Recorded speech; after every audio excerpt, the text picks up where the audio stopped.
नमस्कार।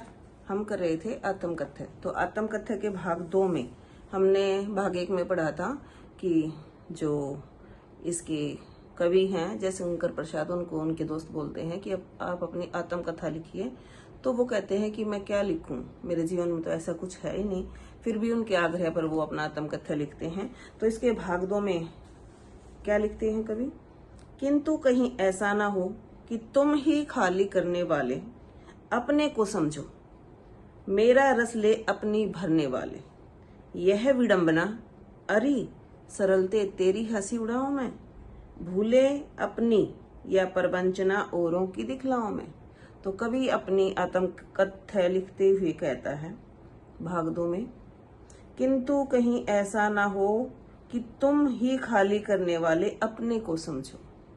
कवि कहता है कि जब मैं अपनी आत्मकथा लिख रहा हूं और अगर तुम पढ़कर तुम्हें ऐसा महसूस ना हो कि तुमने ही मेरी आत्मकथा को जब पढ़ा है, समझा है, तो वो जो इतनी खाली दिख रही है कि मेरी आत्मकथा में ऐसा कुछ है ही नहीं कि मैं आप किसी को कुछ बता सकूं, तो तुम अपने आप को ही कहीं इसका दोषी ना समझो।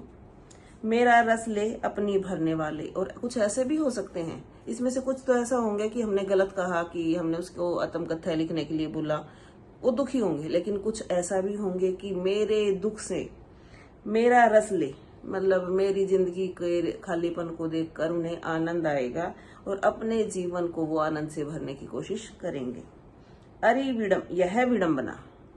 यह विडंबना है, यह दुख है, यह एक उपहास का विषय है। क्या है? अरे सरलते तेरी हंसी उड़ाऊं कि मैं।